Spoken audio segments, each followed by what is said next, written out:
Selamat datang di Mang Ujang Talk episode kedua. Gila, euforia kemenangan MU versus Newcastle masih kerasa nih sampai sekarang. Waduh, gila bro, 4-1. Tapi sebelum bahas statistik, gue mau nyeritain dulu tentang fun fact nih sebelum pertandingan antara MU lawan Newcastle. Jadi kata si Ronaldo, pas diwawancara, jadi sebelum pertandingan tuh kan malamnya tuh kumpul tuh briefing biasa gitu kan. Nah, yang pemain-pemain baru tuh pada di ospek sama pemain yang udah senior-senior tuh. Nah, si Rafael Varane tuh disuruh nyanyi, terus si Sancho juga disuruh nyanyi. Nah, giliran si Ronaldo disuruh nyanyi, dia kagak mau. Dia bilang gini, kan gue udah nyanyi dulu 18 tahun yang lalu. Gue hanya kembali lagi nih ke rumah. Udah deh, daripada gue nyanyi, gue mau nyampein sesuatu dulu. Ngasih pidato tuh katanya tuh buat nyemangatin timnya.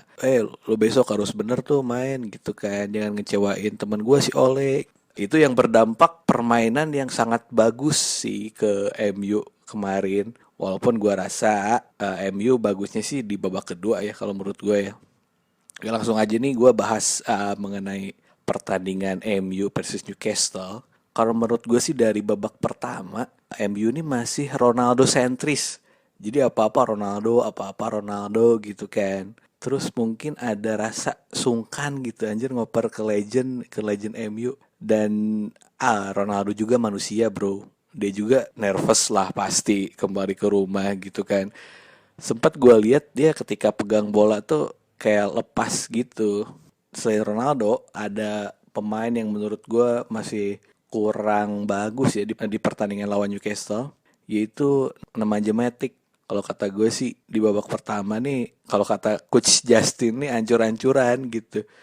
Kalau bertahan sih oke lah, kadang dia juga, tapi kadang dia suka lost ball gitu. Ketika dia mulai serangan, bolanya ini gak jalan di dia tuh kayak bingung gitu, gak ngalir. Sancho juga sama, ketika dikasih bola dia bingung, balik lagi ke belakang. Greenwood juga ketika ada Cavani atau Mas Rizal di depan, dia tuh lebih ke dalam mainnya. Tapi ketika Ronaldo main ini dia kayak sedikit sungkan gitu, kayak apa ya, agak melebar gitu. Intinya di babak pertama ini kalau menurut gue sih Ronaldo sentris, sehingga golnya pun menurut gue sih yang pertama di babak pertama nih gol giveaway kalau menurut gue. Tapi setelah itu pecah sih Ronaldo juga ya, yang dari tadinya nervous mungkin ya, ketika gol itu langsung pokoknya segala beban tuh langsung keluar. Oke, lanjut ke babak kedua. Nah, di babak kedua ini baru permainan udah pada kebuka. Luke Shaw yang dari flank kiri mulai melakukan umpan-umpan manja gitu kan ke Ronaldo. Walaupun ketika dia overlap ke depan gitu, ya di belakang nggak ada yang lari bro. Maguire ya gitu deh. Akhirnya kebobolan juga tuh di babak kedua. Ya itu udah 90% gol sih, walaupun kipernya Wakabayashi juga menurut gua gak akan ketangkep gitu kan, kecuali Wakashimatsu sih. Jadi nendang dulu tuh ke tiang gawang, langsung ke tiang satunya gitu kan. Nih untungnya sih di pertandingan melawan Newcastle ini Ole gak nurunin Fred. Dosa banget sih kalau nurunin Fred. Lawannya Maximin sama Almiron gitu yang larinya udah kayak kuda gitu anjir. Ya beruntung lah ya, Matic lumayan lah maksudnya daripada Fred gitu. Tapi mudah-mudahan sih Fred kembali ke performa yang bagus ya. Perlu dibenahi lagi adalah ketika si show overlap di belakangnya Maguire gitu. Ya Varane sih dia bisa aja lari gitu. Cuma kan itu di posisinya sih sebenarnya harusnya Maguire gitu yang ngecover.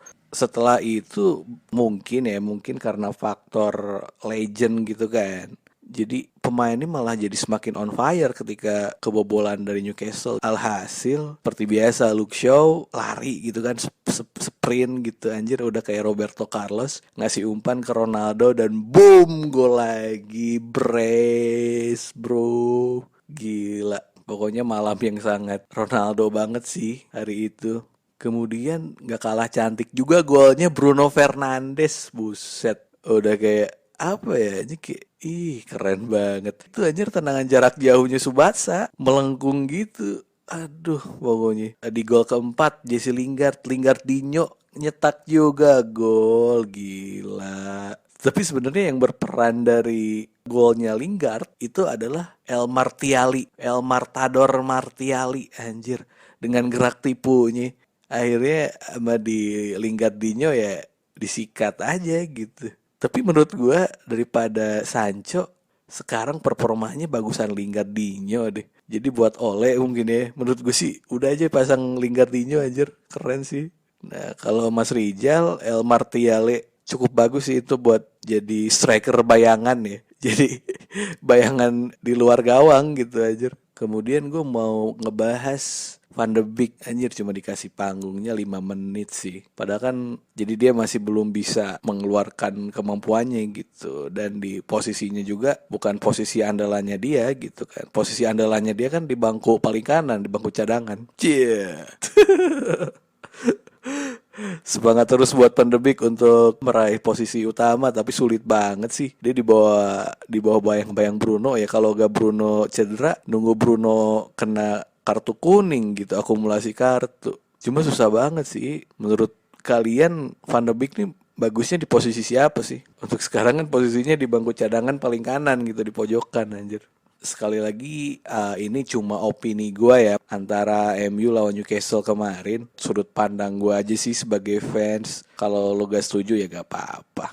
Next pertandingan adalah lawan Young Boys, squad yang dibawa ke sana ada Ronaldo juga. Ya Ronaldo lah, mudah-mudahan bisa cetak hat-trick di pertandingan selanjutnya di Liga Champion gitu, mumpung lawannya menengah ke bawah gitu. Jadi mudah-mudahan Ronaldo bisa hat-trick, jadi bisa nambah rekornya tuh di Liga Champion gitu. Doa terbaik deh buat MU pertandingan selanjutnya. Nanti gue sama teman-teman gue juga bakalan bahas lagi pertandingan-pertandingan selanjutnya MU. Sampai jumpa di episode selanjutnya. Gua John pamit, sampai jumpa, thank you.